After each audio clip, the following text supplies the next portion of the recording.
Rep Bayless here with the Processing Point. Welcome back to the third part in our series, all about whether or not you're paying too much for your credit card processing services. Today, what I'd like to talk about are fees, fees, fees. You know, there's an awful lot of fees that you need to be concerned about in addition to rate when it comes to merchant services. So today what I'd like to look at are all of the fees that are commonly being added onto merchant service accounts that you can demand be removed 100% to save your business hundreds, if not thousands of dollars each and every year.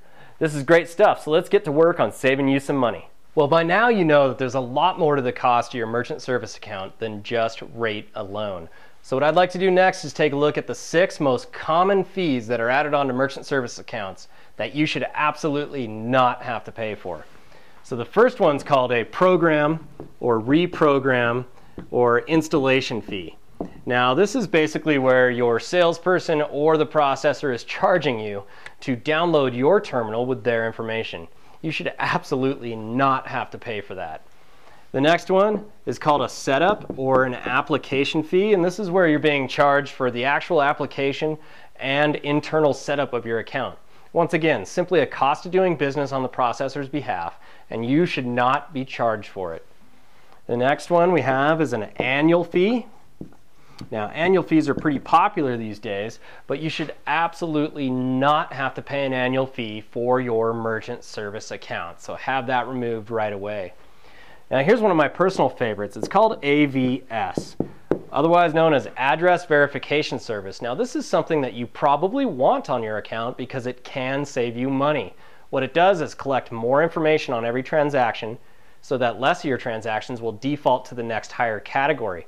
However, a lot of processors are charging for this service on a per transaction basis, like 5 or 10 cents per transaction. So if you see those fees on your account, have them removed right away. Next one we have is a monthly minimum. Now, a lot of accounts have monthly minimums associated with them. If yours is one of them, you should have it removed. Now, if you're a higher volume account, most likely you'll never even notice it's there. But if you're a lower volume account, it can cost you a lot of money every year. Now, there's one exception to this rule, and that is if you've taken advantage of a free equipment offer. I have not seen a single free equipment offer out there that does not have a monthly minimum associated with it. So if you have taken advantage of one of those offers, you won't be able to have it removed, but if you haven't, get that taken off your bill right away. The next one is a fun one too. It's called a Debit Gateway Fee. Now, a lot of businesses can actually really benefit from taking PIN-based debit transactions because it can save you a lot of money on your cost. However, some processors are actually charging for the gateway fee. Now, this is absolutely unnecessary. Have it removed from your bill. If you were an account with all 6 of these set up on their account and you had them all removed today, you would be on your way to saving hundreds, if not thousands of dollars on your processing. This has been Rep Bayless with the Processing Point. I look forward to seeing you next time, and remember to join us on Facebook at The Merchant Doctor so that you can be a part of the revolution.